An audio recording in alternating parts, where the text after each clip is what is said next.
people? Justin here. We are back for more into the CD collection.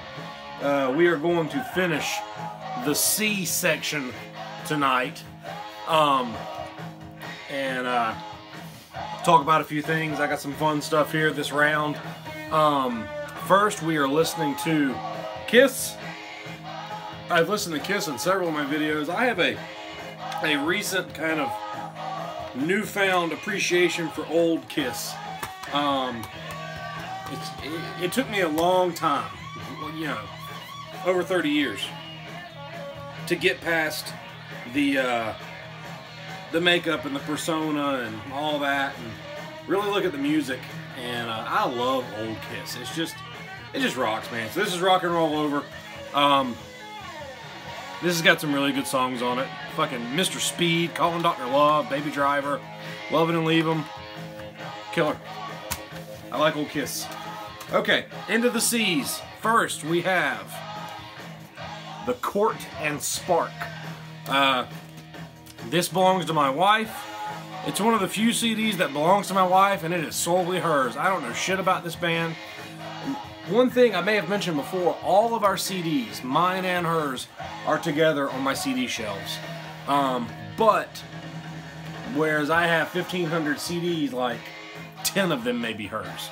I remember when she bought this. She bought this at Vinyl Fever one day when we were both there in Tallahassee.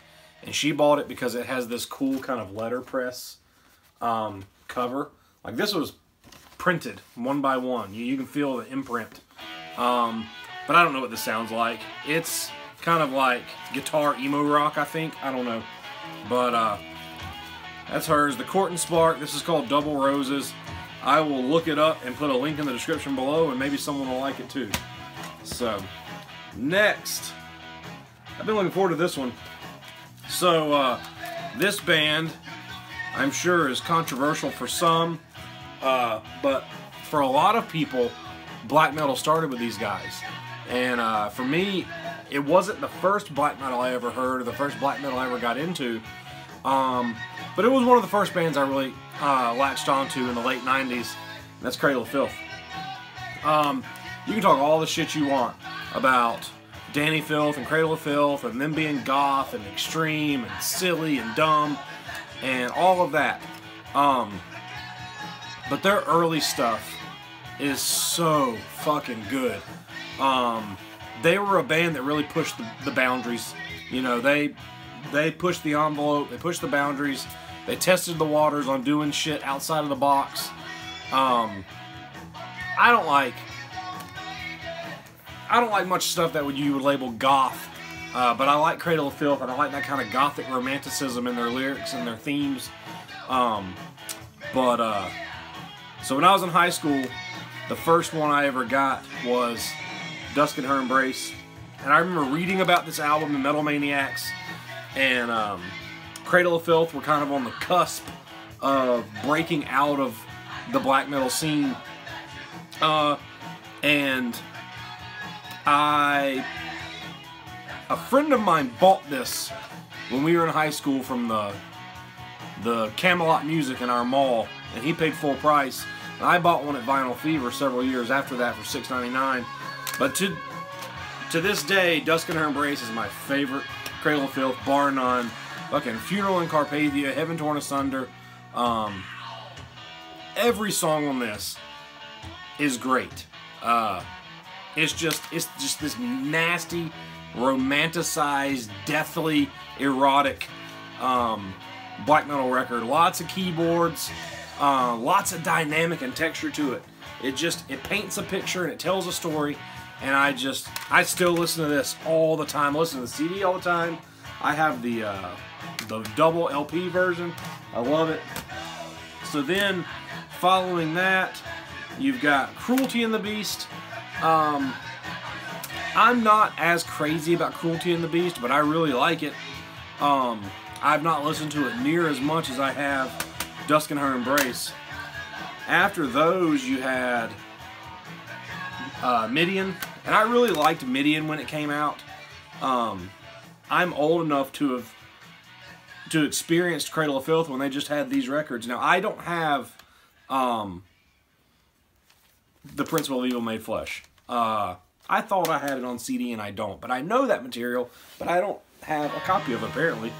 So if I ever come across one, I'll snag it.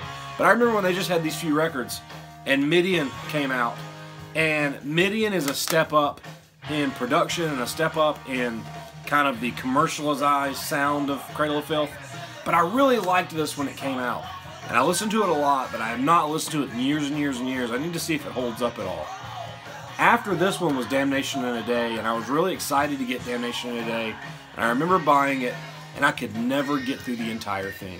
It was just so boring compared to the rest of the material. Before that, after Midian was this EP, Bittersweets to Succubi. Now there's 10 songs here, even though it's an EP. It's got some re-recorded old stuff. I really like this EP as well, but I also need to go put it back in. This came out in 01. Terrible artwork, but I need to check it out. From the Cradle to Enslave, this was also an EP. It came out late 90s. I don't remember where this fell in the discography. It has an alternate version of Funeral in Carpathia in it, but I don't remember what's different. This might have been the stuff that coincided with that movie Danny Filth was in, Cradle of Fear. But I don't know. I'll have to look it up and remind myself what this is. I think I picked this up, like I finally saw it. Oh, I got this at Goodwill. I mentioned many videos ago coming across a treasure trove of metal CDs at a Goodwill one time. This is one of them. I paid $1 for it. So then, I didn't like Damnation in a Day. I skipped everything else. I ignored Cradle of Filth. I had written them off. They're too big. They're too goth now. They're not as much metal as they used to be. They're too commercialized. They're too Warped Tour. They're too Ozfest. I don't like them. Then, in 2015, they put this out. Hammer of the Witches. Hammer of the Witches feels like and sounds like it should have followed Dusk in Her Embrace. It is such an amazing comeback record. It feels refreshed, and it feels kind of restrained by this. Said, hey, we're doing too much. Let's take it back to the roots. Let's write some raw, fucking ripping songs. And I cannot tell you how many times I listened to Hammer of the Witches over and over and over when I got it. Absolutely fucking loved it. It's such a good record. Such a good throwback to what I like about Cradle of Filth. Then, last year, they came out with Cryptoriana. And like Hammer of the Witches, it's good. It's a counterpart to Hammer of the Witches. I don't like it as much, but I certainly do not dislike this, and I listen to it a bunch. But if I was to reach for one of these two, it would be Hammer of the Witches every time. But anyway, Cryptoria, it's good. Cryptoriana. That's all the Cradle of Filth I have. The only thing I own on vinyl is Dusk in Her Embrace. But they have a special place. I think they're an important band to the evolution of black metal and to what black metal is and was and has become. They're definitely, there's a chapter about them in the book of black metal. So, that's just one man's opinion. Next, we have 2 CDs from Crematory. This awesome one and this terrible one. These are different bands, if you do not know that. This Crematory plays nasty old school death metal, and this one plays more kind of gothic death metal, something, I don't know. I bought this used one day because it looked like a death metal CD. I probably bought this when I was in high school, and I cannot tell you what it sounds like. I want to say that I always liked this, but I'd have to go back and listen to it. I think that I liked some of it, but there was something that really turned me off. But wasn't this the band that just a couple of weeks ago were begging for money on a GoFundMe or something? I don't remember. I'd have to look up and read more about this Crematory. I think they're from Germany. But This crematorium, Denial. This Denial was an EP that they put out sometime. This band is from Sweden, and this set, it's the Denial release, and this is the cover. I also have this on vinyl, but it has all other demos on it as well. It has the 4-song Denial LP, and then their first 3 demos there. So this came out on Necroharmonic. Shout out to Roy Fox. Roy rules. He is an old school diehard from New Jersey who has done more for death metal in America than you would know. But I really like Roy. I briefly met him several years ago, and he's a cool guy. But he put this out, and it's just really fucking killer, old school, nasty, dirty Swedish death metal. The way that I like it and the way that a lot of you like it. One of my favorite artworks of all time. One of those bands that didn't do very much, but what they did was perfect. And I'll put it, if you're not familiar with this, I'm going to put it in the description to listen to. Please go check it out. Go to Necroharmonic's site and buy a copy of this. Alright, next we have Crucified Mortals. This is a band on Hell's Headbangers. One of the guys who is behind Hell's Headbangers is in this band. I think this is their first record. This is self-titled. And to the best of my memory, this sounds a whole lot like Slayer. I think they have several records now, but I have not kept up with them. I got this, and I had a bunch of stuff, distro stuff from Hell's Headbangers, and I kept a copy of it. But I think this sounds like Slayer real strong. I need to throw it in and listen to it. But good, nasty thrash metal with some cool guys. So I need to listen to this again. Crucified Mortals. Alright, then we have the legendary Crucifier. So if you're not familiar with Crucifier, they are a death/black metal band from here in the States. Kaz Grant, who is the most famously, for me anyway, he was the drummer and singer for Graham Belial's Key on their 2 best records. And we will talk at length about Graham Belial's Key when I get to the G's, because Judeo Beast Assassination is definitely one of my favorite records, and I'm going to do a 5-minute favorites on that one, I think, pretty soon. But whereas Kaz joined Graham Belial's Key and was with him for a while, his pet project, his baby, is Crucifier, and Crucifier falls somewhere between GBK and Argoslant. It's real riffy, real darkly melodic, really fucking vile, anti-religious black death metal. Kaz sings and plays drums at the same time. I think he writes a lot of the music, because if you're friends with him on Facebook, he posts videos a lot of him playing guitar, and he's a killer guitar player. But this is stronger than Passing Time. This is their first full length, and it is just, man, it's just ripping fucking deadly fucking death metal. Check this one out. Alright, then we have Cryptborn with In the Grasp of the Starving Dead. This came out on Dark Descent several years ago. This is Dark Descent 41, so this is an older Dark Descent release. Really, really thick, heavy, brooding, nasty steamroller death metal. Haven't listened to this in a long time, but I like it. I need to check it out again. Just good. Just so much of this style death metal has come out in the last 10 years, between, like, I guess 08 and now, in the last 10 years. 'Cause it's still happening all the time. But Cryptborn was really good. I don't know if they're still around or doing anything else. I believe this was their first release, but I'd have to refresh my memory. But good stuff, good solid death metal. Then we have Crypticus with the Barons. So Crypticus is a death metal band, the project of Patrick Bruss. Patrick, he's done Crypticus for years, but he's also well known as a he mixes and masters records for a lot of guys. A lot of death metal bands have his production work on them. He does a great job. This is the only Crypticus album I own. 12 songs. Real riffy, real melodic, real horror influence. Lots of, you know, cryptozoology references and H.P. Lovecraft references.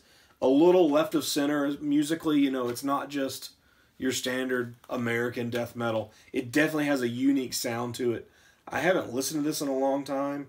And I used to have another Crypticus release, and I don't know what happened to them. But I don't know where this falls in their discography. This came out in 2013 on Razorback. But Crypticus is awesome. Patrick's awesome. So check that out. And here we go. This is a classic. I've mentioned many times on my channel how much I like brutal death metal. And you cannot be a brutal death metal fan without None So Vile. Cryptopsy, None So Vile. This is one of those records that really set a standard. It set a bar that people have tried to match. But just technical, furious, just demented sounding. Lord Worm is just an insane vocalist on this. Full of texture, full of riffs, full of fucking just vicious, just breakdowns. But None So Vile fucking rules. It's by far my favorite Cryptopsy. Some people tend to like the first one, and I like this one more. Now after this, he left. Lord Worm left after this record. They did a few records with Marco Aro. I think that was his name. Or was that the guy from The Haunted? I don't remember. And then they toured for a while around 2000, 2001 with Martin LaCroix. And I saw them live with Martin LaCroix. And he stalked the stage and looked and sounded just like Chris Barnes circa 1993. It was fucking awesome. But he left the band. And then Lord Worm came back, and they did a terrible fucking record. And the last I checked out Cryptopsy, they're a fucking metalcore band now, for all I'm concerned. But fucking None So Vile is untouchable. Just fucking killer. God, it's killer. Fucking Slit Your Guts, Orgasmic Disembowelment. Oh, man, that's a good record. Good record. I've got it on vinyl, too. All right, next we have Cult of Daoth. This is a black death metal record. Band. This came out on Deathgasm and Battle Command. Remember Battle Command? This is the Grand Torturers of Hell. Really kind of early era black metal. This came out about 10 years ago. Very Bathory and Venom influence. A lot darker than those bands. It's not just your standard. It's not, you know, just Dark Throne Worship or something. But Cult of Daoth has a really, really unique sound, a really individual sound. This is just really good, just kind of ritualistic sounding black metal. I think this was their first full length. It might have been their only full length. I got this on vinyl, and I have a demo tape they did post this that I think was their last release, because I did the layout for it. Cult of Daoth is good shit, though. Next, we have Culted with Below the Thunders of the Upper Deep. Culted is a doom band, kind of a funeral doom band on Relapse. This was their second record, I think. I think it was their second record. 2009. Might have been their first record. A buddy of mine loves Culted. And I think Relapse sent this to me when my band was on the label. And I've listened to this a few times. I need to put some more time into it. But this has got a really cool die cut out, so you can see the booklet when it slides in. But just really lurching, fucking just thunderous death doom, funeral doom metal. But really, really good stuff. And shout out to one of the dudes in this band. His name is Michael, and I'm friends with him on Instagram, and we chat back and forth a lot. And he's a good guy, Michael Klassen. So he plays guitar in Culted, so shout out to him. And check out Culted. We'll put some links down below. Next, we have 2 CDs, 3 CDs from Current 93. So, shout out to Mike Seatown Mike turned me on to Current 93 years and years ago, and I remember a time when that's all he talked about and all he listened to and all he posted about was Current 93, David Tibet. And, the first Current 93 I ever heard was all like nylon string guitar stuff. And I don't know a lot about Current 93, but what I do know is that like there's 1,000 fucking releases, and it runs the gamut from power electronics to like really, really pansy sounding folk music. But these records, so this is Christ and the Pale Queens, Mighty in Sorrow, Dog's Blood Rising, and Nature Unveiled. These are all much harsher sounding, like power electronics records. Especially Nature Unveiled, real droney and doomy and atmospheric and brooding sounding. But I fucking love this kind of stuff. These are all like from the early 80s, I think. But I bought these at Amoeba in San Francisco a couple of years ago. And just really, really good stuff. Really cool artwork and art direction on these. And that's what drew me in. But if you like that kind of stuff compared to newer Current 93, check these out. I'll put some links in the description. And anything I'm wrong about, Mike, you can pipe in and tell me what I missed. So, one more for this round. This is probably the only, I'm going to say the only rap CD I own. Cypress Hill, Black Sunday. I've never gotten into rap. I've never tried, or hip-hop, or I don't know the difference in rap or hip-hop. I'm sure there's a big difference. Now, I like plenty of things when I hear it, but it's never been anything that I'm just crazy about. It's never been anything where I've said, hey, I got to like spend some time with that and get into it. But when I was 14 or 15 years old, this fell in my lap. I don't know who the fuck Amanda Pettyjohn is. I think I just bought this at a CD store one day for a couple bucks. But, you know, Cypress Hill, they're unique, and this was their second record. I have their first album. Matter of fact, I have the first one on tape. But I used to listen to this when I skateboarded a lot, and there's a VHS video of me somewhere when I was 15 years old, filming myself skating with this blasting in the background. But this record, Black Sunday, what drew me to it is it's real dark. It's real, like, horrific sounding and dark and dangerous, and it's not your typical, you know, rap record.